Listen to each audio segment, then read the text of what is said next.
Delta Sierra Juliet, there is no known aircraft in your vicinity. It was a clear Saturday night when Flight Services officer Steve Roby became the last person to have any contact with a young pilot by the name of Frederick Valentich. At speeds 2-3 times I could not identify. I personally don't think that he fabricated his disappearance. Like many, Valentich's family, particularly his father Guido, believe he was taken by something from another world. I still believe that he was involved with an extraterrestrial. UFO expert Paul Norman investigated Frederick Valentich's disappearance. His verdict? Definitely a close encounter of the first kind. As far as I'm concerned, it was a genuine UFO. It's just on 14 years since Frederick Valentich's desperate radio call from over Bass Strait. To this day, no trace has been found of him or his plane. Why not? Can someone simply disappear off the face of the Earth? It was 3 days before that fateful night that Valentich started down the road that would end in his destruction. On October 18, 1978, a young civil pilot went to Melbourne's Moorabbin Airport trying to hire a plane. G'day. I'd like to hire a plane to fly to King Island. The weather's closing in at Bass Strait. It's too dangerous to fly there today. I've flown in bad weather many times before. 3 days later, he was back. The weather was fine, and Frederick Valentich got the okay to fly to King Island. When VHDSJ was cleared for takeoff, all was normal, except for one thing. Valentich had not alerted anyone on King Island that he was coming. No one called, so there was no one there to turn on the landing lights. Clear for takeoff, 320, at the best. If anyone should have known a light plane was on its way to King Island, it was Brian Jones. As Flight Service supervisor, it was his job to light the runway for incoming night traffic. I remember the day quite well. It was a Caulfield Cup day, and I've been playing golf. Brian, phone call. When I got a phone call to say that an aircraft was missing across Bass Strait, which was Delta Sierra Juliet, the Cessna 172. It should have been a routine 69-minute flight from Moorabbin, along the coast to Cape Otway, out over Bass Strait and on to King Island. But as the drama was unfolding in the night sky, other strange events were about to unfold on the ground. On that night, I decided I'd go up on the there outside the hut and take the sun setting in beautifully into the west. I took a series of photographs, about 6 in all, at around about 15-20 second intervals, and that was it. Roy Manifold never saw or heard the mysterious object he caught on film. He could not explain the image he'd captured, and nor could Kodak. They come back and they said, oh, there's definitely not a developing error. It's nothing to do with the film or the development of the film on the print, but they couldn't explain what it was and why it was there. Paul Norman had no doubts what was on the film. He sent the photos to the laboratories of Ground Saucer Watch in America. What they discovered was a solid, metallic object about 7 meters in diameter, about 2 kilometers out to sea. It was an unknown object rising from the water, and it had a lot of mist around it, indicating it did come from the water. After takeoff, all was normal for a while. Valentich made routine contact with air traffic control at Tullamarine. It was 19 minutes past 6. The weather was good, visibility excellent, with scattered clouds and light winds. Then came the concerned call.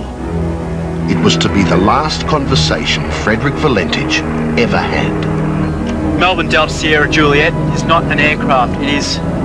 Delta Sierra Juliet, Melbourne, can you describe the aircraft? Delta Sierra Juliet, as it's flying past, it's long shaped. Few people had ever heard these words.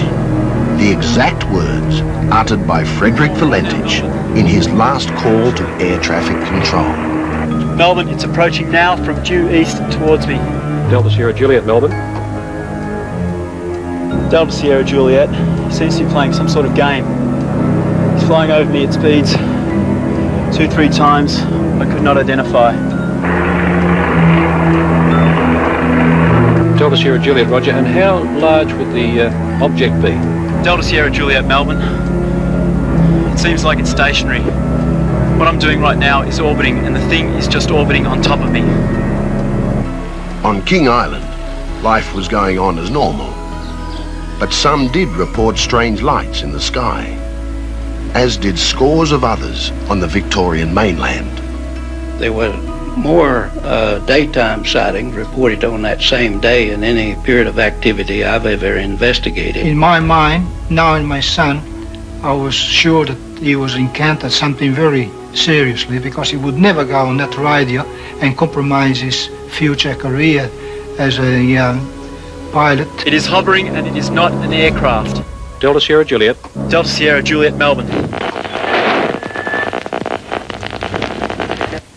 Delta Sierra Juliet, Melbourne.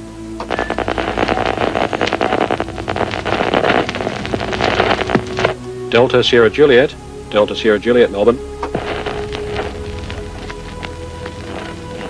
At 7:12 and 28 seconds, those were Frederick Valentich's last words.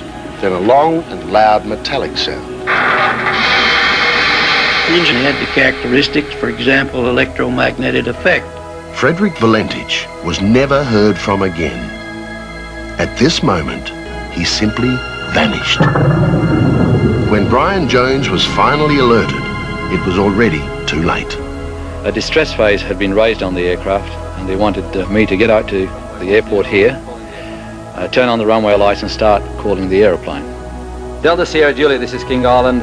If you're reading me and cannot transmit, I'll give you the service conditions. The wind is calm, QNH 1028, sky clear, runway lights are on, and no traffic for your descent. We took off and we flew due north to Cape Wickham Lighthouse, which is the northern tip of the island. It was an unreal night. It was kind of strange for this part of the world. There was no wind, and when we got out to sea just north of Wickham Lighthouse, you could actually see the reflection of the stars in the water. Jones's plane was the first to search in the area. Over the next 4 days, it was joined by civilian and military aircraft, including an RAAF Orion, which has special sensors for tracking metal in water. But not a trace of Valentich or his plane were found. The facts so far: Valentich was flying a single-engine Cessna alone on a clear, still night. There was no other aircraft known to be in the area. Numerous people reported seeing strange lights in the sky all around the Victorian coast. Roy Manifold captures something on film that to this day has not been explained. And Frederick Valentich reports being buzzed by a mysterious flying craft.